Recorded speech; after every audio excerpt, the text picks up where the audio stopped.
Yes, my understanding is, like I was saying, we needed to harmonize and present a united front.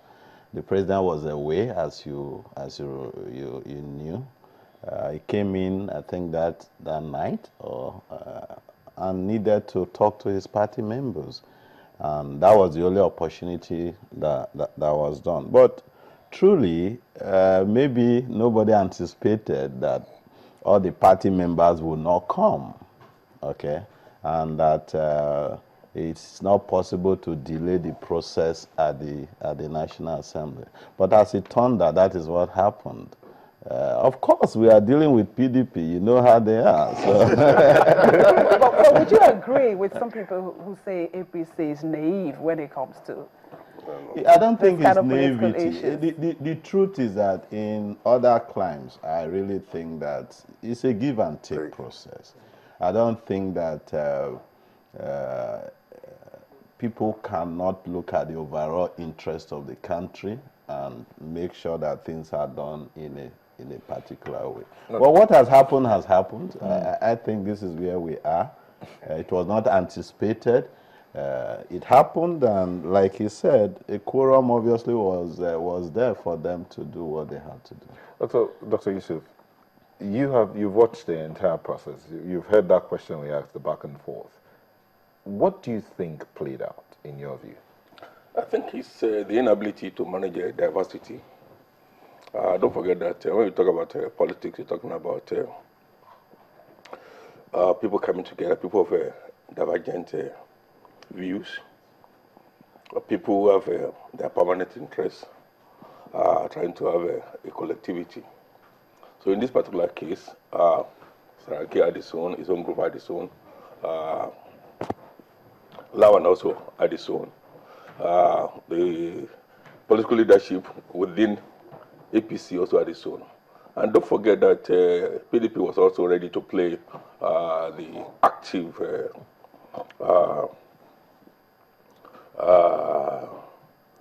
opposition. And for you to be able to manage all this diversity, it requires that you must be strategic in your approach. And not only that, you must think beyond the ordinary, and you must also look at the other side. Don't just be concerned with your own aspect, because you are planning. Others are they're not going to sleep. That's true. They're also planning. So at the end of the day, when there was an opportunity to eat below the belt, and that was what happened. Well, as one of the senators did, the PDP just took advantage of an opportunity. No, the PDP don't take it, because if it had not been properly managed, PDP would have foisted a situation where the opposition would have provided the Senate leadership or presidency. That's true. So I think the way we are now is strategizing and moving forward. Because in political communication, look, it's different from ordinary human communication. Because politicians, they have permanent interests. That is the bottom line. No permanent permanent Yes. friends. No. Otherwise, could you have expected that PDP and APC were aligned to produce the leadership of the Senate? The whole thing is it will have played out in the lower chamber. Okay, let's move away from this. Yes, as Dr. Omera has said, it has happened. But let's move forward and look at the expectations. The expectations are high. The expectations are high. Or let's look at socioeconomically. We're looking at power. We're looking at the petroleum industry. We're looking at security, which the president, I say, is number one. They had a Lake Chad Basin Commission meeting recently, and that's moving on. So the expectations are high. Let me begin with you. How do you think all of this will pan out? High expectations. Do you think the structure as it is in the legislative chamber is going to help in any way make things move quicker? You know, I've made this point earlier on.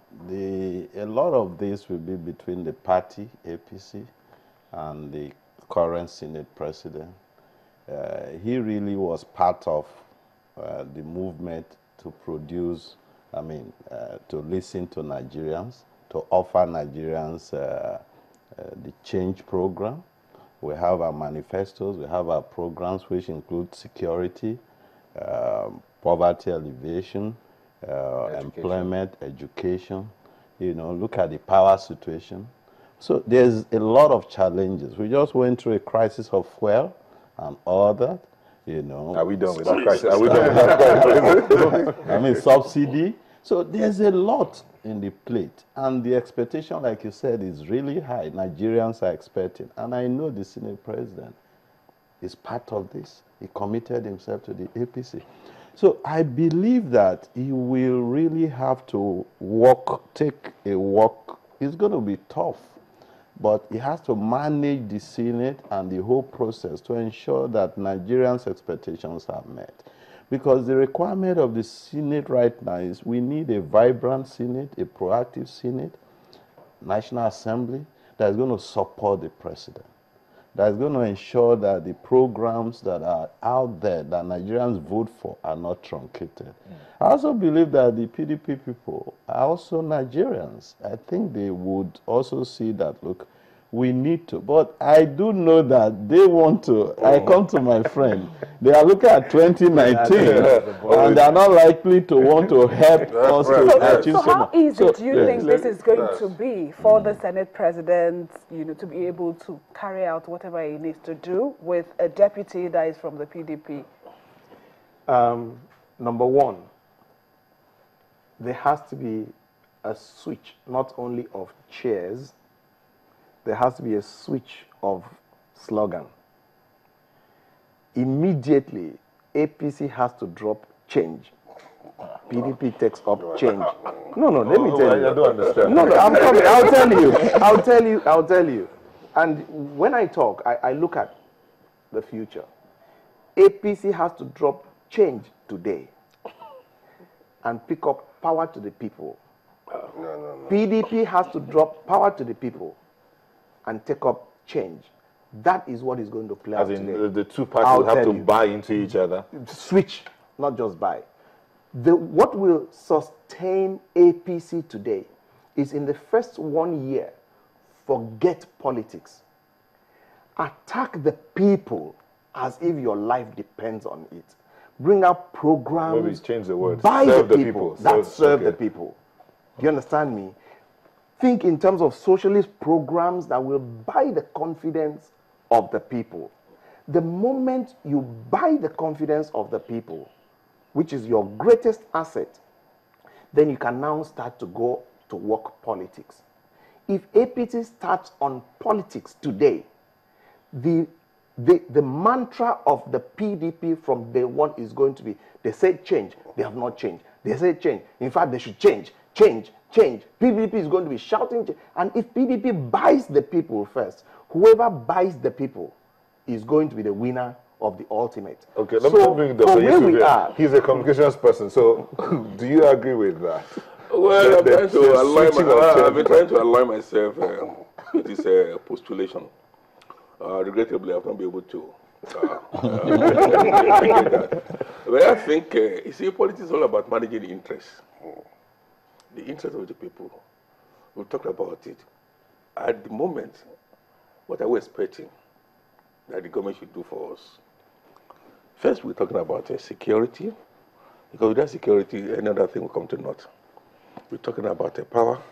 We believe that 95% of our problems, apart from security, is power dependent.